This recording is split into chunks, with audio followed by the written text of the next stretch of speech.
krizių intervencija. Tai skubi psichoterapinė pagalba, psichologinė parama teikiama krizinių išgyvenimo metu. Krizių intervencija taikoma tik prasidėjus kriziniams išgyvenimams. Kiek įmanoma mažiau laikė nutolstant nuo krizinių įvykių, nuo krizinių situacijų pradžios. Krizių intervencija vykdoma neretai ne vieno žmogaus, o komandos, kurią sudaro įvairių specializacijų specialistai. Tai profesionalių darbuotojų grupė, kuri organizuoja ir teikia reikiamą paramą krizės išgyvenantiems žmonėms. Tai ir savanoriai, krizių įveikimo darbuotojai, tai ir socialiniai darbuotojai, psichologai, psichiatrai, psichoterapeutai. Tai ir policijos pareigūnai, ugniagesiai, dvasininkai, pedagogai, bendrosios medicinos praktikos darbuotojai.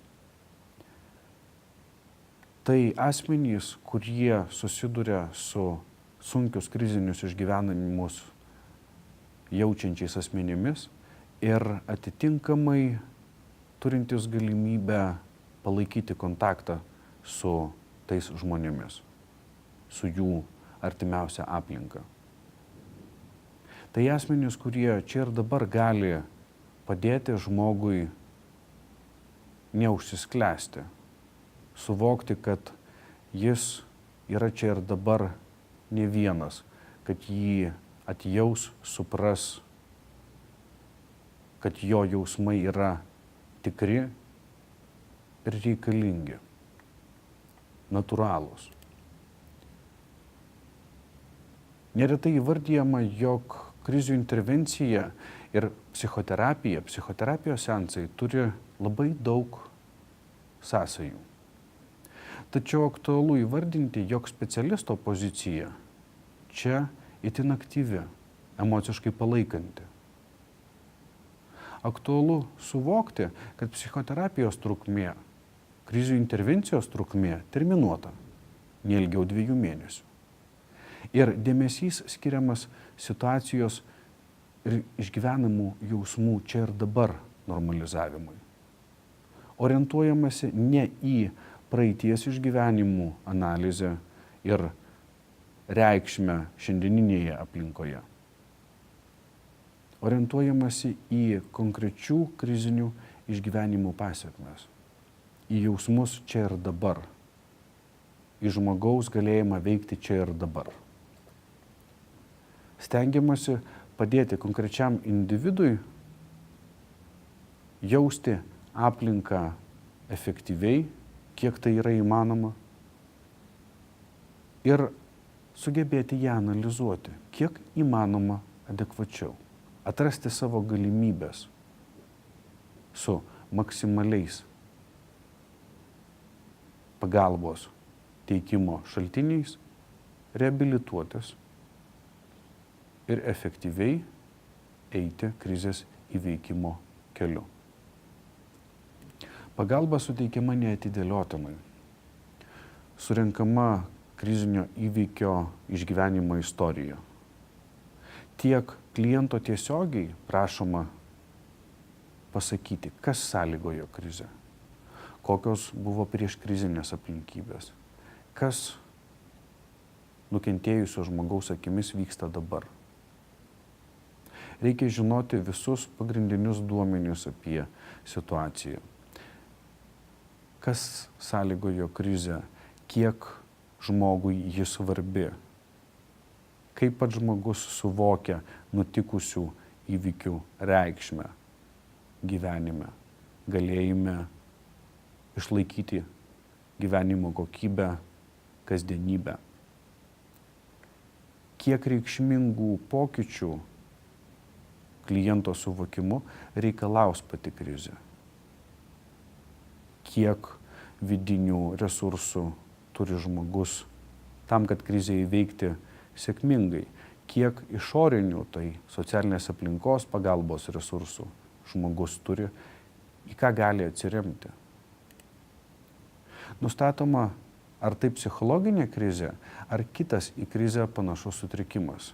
Įvertinami išgyvenimo intensyvumas, fazė, rizikos faktoriai, galimi pavojai slypintis tiek paties žmogaus viduje, kaip polinkis nusižudyti, polinkis kitiems savidestrukcijos, saviagresijos aktams.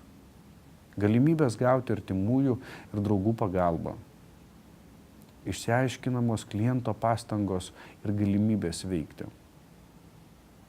Įvertinama, ką klientas gali padaryti. Neretai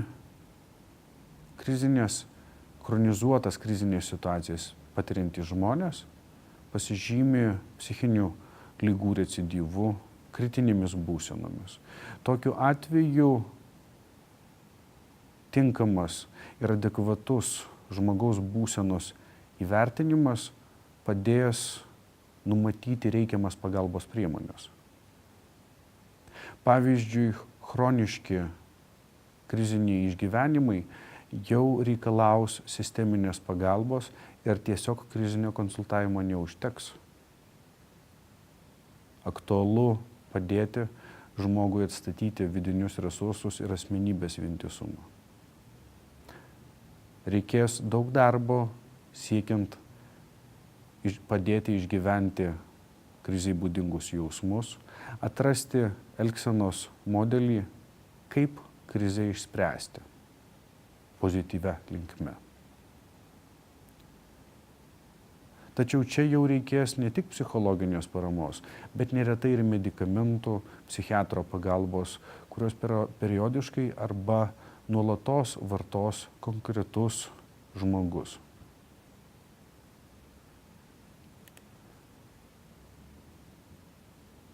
Taip pat turi būti nustatomi veiksmai, galintys padėti aiškiai pamatyti situaciją, trumpalaikiai intervencijos tikslai, kokiais etapais, kokiu intensyvumu bus teikiama pagalba krize patiriančiam žmogui. Apibrėžiama krizės intervencijos pabaiga, iškeliami tikslai, ko turi būti pasiekiama konkrečia pagalba. Numatoma, kas įsitrauks į pagalbą, pasirenkama siaura intervencijos sfera. Susitikimai su konkrečiu klientu skiriami orientuojantis į kliento poreikius. Jie gali būti dažnesni, trumpesni, jie gali keisti savo dažnumą ir aptariamas temas. Tačiau klientas dažniausiai išsekintas išgyvenimu. Todėl ilgiems susitikimams ir gilesniai analizai neretai net nėra pajėgus. Aktualu gauti galimybę supervizijai, galimybę konsultuotis su kolegomis apie kliento situaciją, taip padedant žymiai efektyviau klientui reabilituotis. Atsiriboti nuo galimų subjektyvumo klaidų, teikiant psichosocialinę pagalbą konkrečiam klientui. Svarbu, kad klientas būtų informuojamas apie tai, kokius tikslus jis turi pirmiausia pasiekti,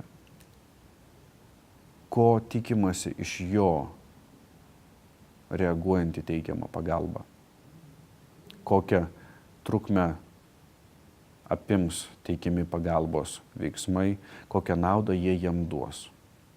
Aptariamos intervencijos sąlygos, paskatinimai, viltys, kurias gali turėti pats klientas, ko jis gali tikėtis ir ko tikimasi iš jo. Klientas neturėtų rūpintis krizinės terapijos apmokėjimu. Aptariama galimybė aptarti atvejį su specialisto kolegomis, įvardyjamos konfidencialumo ribos. Kliento anonimiškumas ir konfidencialumas gali būti pažeidžiami, jei jo gyvybei gresia pavojus, gresiančių savižudybių atvejais. Ar grėsiančiomis situacijomis, kai klientas gali tapti pavojingas patiems artimiausiams šeimos nariams. Tuomet skubi pagalba bus teikiama atvykstant į kliento namus ar kitas vietas, kur konkrečiu momentu žmogus yra. Pagalba tuomet jau turėtų būti organizuojama nepriklausomai nuo žmogaus noro sulaukti pagalbos veiksmų.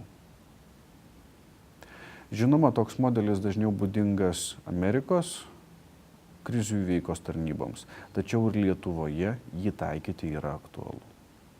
Kliento anonimiškumas ir konfidencialumas turi likti nepažeidžiami, išskyrus itin pavojingas situacijas. Taip, skubi pagalba organizuojama tik jam pačiam sutikus. Modelis būdingas Lietuvai. Lietuvoje psichologinė pagalba telefonu teikiama laikantis nepažeidžiamo žmogaus konfidencialumo ir anonimiškumo ribų. Tačiau mums aktualu padėti žmogui išvengti kenkimo sau pačiomis įvairiausiamis formomis. Svarbu pastebėti, jog krizinės intervencijos metu, krizinės komunikacijos metu itin artimas ryšys tarp specialisto ir kliento. Labai ryški empatija, maksimalus įsiklausimas, nuosaikumas vertinimuose ir paskatinimas nuosaikiai vertinti aplinką. Aktualu padėti įveikti besireiškinti pasimetimą, aktyvinant asmenybę, įgalinant konstruktyviai veikti. Esant poreikiui, socialinis darbuotojas turi elgtis direktyviai. Taip saugoti kliento gyvybę ar jo auginamų vaikų poreikių tenkinimą. Apsaugoti klientą ir jo artimiausią aplinką nuo destruktyvių veiksmų arba minčių. Direktyviai tai daugiau specifinė komunikacijos forma, individualiai pamatuojama ir įvertinama kiekvienos situacijos rėmuose.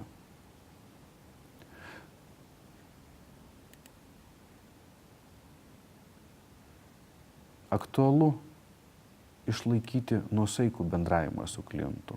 Turi būti palaikomi realūs kliento lūkesčiai. Klientui išsakomi specialisto lūkesčiai, palaikoma asmenybė, skatinamas pozityvumas, prosocialus asmenybės kryptingumas. Bet koks kalbėjimas su klientu apie tolimesnę ateitį ar kitus svarbius faktus, asmenis, perspektyvų realumą gali paskatinti negatyvius jausmus. Gali paskatinti klientui jausmą, jog jis yra nesuprantamas. Būtent todėl ir krizės įveikimo planas yra nuolat koreguojamas, jis pateikiamas švelniai.